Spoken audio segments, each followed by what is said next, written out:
നമ്മൾ ഇന്നലെ കാണുന്നത് പുഴയോരത്ത് തടികളായിരുന്നെങ്കിൽ ഇന്ന് ക്യാമറ വെക്കുമ്പോൾ അറിയാം ഒരു റോഡാണ് ഈ കാണുന്നത്.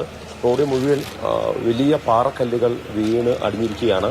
അങ്ങനെ ഇവിടെ മുതൽ അങ്ങ് താഴെ വരെയുള്ള സ്ഥലങ്ങളിലേക്ക് ഇപ്പോൾ സ്കൂളിൻ്റെ പ്രദേശം ഒരുപക്ഷെ ഷാനവാസെ ക്യാമറ ഒന്ന് പഞ്ചു ഈ അവിടെ മുതൽ ഇങ്ങനെ ഈ ദൃശ്യങ്ങൾ കാണുമ്പോൾ അറിയാം ഇവിടെ മുതൽ ഇങ്ങനെ ഈ പാറക്കല്ലുകൾ ഉരുണ്ട് കിടക്കുകയാണ്.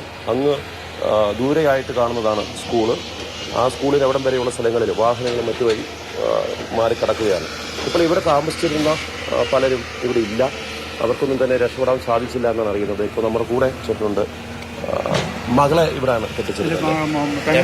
എവിടെയായിട്ടായിരുന്നു വീട് കാണുന്നത് ടോപ്പിലേക്ക്? അത് ഏറ്റവും ലാസ്റ്റ് എൻ്റെ പെങ്ങളുടെ വീടാണ്. അതാണ് അടിയൊഴിച്ച് പോയത്.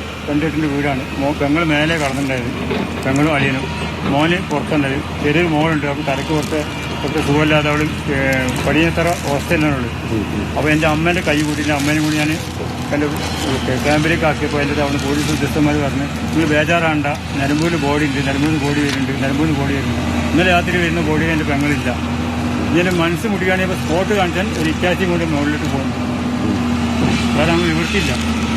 എവിടെയാണെന്ന് പോലും അറിയില്ലല്ലോ. എവിടെയാണ് ഒരു കൊടുത്തുമില്ല. ഒരു കൊടുത്തു 4 പെങ്ങന്മാരാണെങ്കിൽ ഒരു പെങ്ങാണ് ഇപ്പോൾ കൈ കൂട്ടിയിരുന്നത്. വേറെ ആരൊക്കെ ഉണ്ടായിരുന്നു വീട്ടിൽ? പെങ്ങളും അളിയനും മാത്രമേ ഉള്ളൂ. അളിയനും പെങ്ങളും? അളിയനെ കണ്ടില്ല. രണ്ടാളെയും കണ്ടില്ല.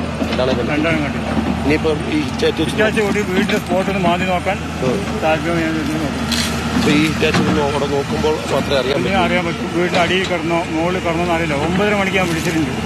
രാത്രി 9:00 എൻ്റെ അമ്മ വിളിച്ചിട്ടുണ്ട്. 9:45 എൻ്റെ അമ്മ വിളിച്ച്. അപ്പോൾ അളിയനെ കൊണ്ട് പനിക്കുന്നെന്ന് പറഞ്ഞ് ഗുളിക വെച്ച് കിടക്കാൻ പോകാൻ ഇവിടെ അങ്ങനത്തെ ഒരു പ്രശ്നമില്ല അമ്മ, അങ്ങനെ നേരിട്ട് വരാം എന്ന് പറഞ്ഞു. അപ്പോൾ ഞാൻ പറഞ്ഞു ഇത് കടന്ന് ഉറങ്ങിപ്പോയി കഴിഞ്ഞാൽ നമുക്ക് സംഭവിച്ചൊന്നും അറിയില്ല. അപ്പോൾ നിങ്ങൾ വീട്ടിൽ വരി. ഞാനിൻ്റെ അടുത്ത് ടൗണിൻ്റെ കുറച്ച് അപ്പുറത്താണ് എൻ്റെ വീട്. അവിടെ കുഴപ്പമില്ല. ഇവിടെ വരി പറഞ്ഞപ്പോൾ ഇല്ല കേട്ടോ അങ്ങനത്തെ പേടിക്കേണ്ടതായിട്ടും വരാറുണ്ട്. അളിയനെ കൊണ്ട് പനിക്കുന്ന പോയിട്ട് ഗുളിക വെച്ച് കിടക്കുകയാണ്. ഇവിടെ ഒരു കുഴപ്പമില്ല ഏട്ടൻ കടന്നതെന്ന് പറഞ്ഞു. ഇത് കോഴിക്കോട് മാത്രം. പിന്നെ രാവിലെ വിളിച്ച് ബെല്ലടിച്ചിട്ടുണ്ട് ഫോൺ 2 പ്രാവശ്യം. 2 പ്രാവശ്യം ബെല്ലടിച്ചിട്ടുണ്ട്. പിന്നെ ഫോണും ബെല്ലടിച്ചില്ല.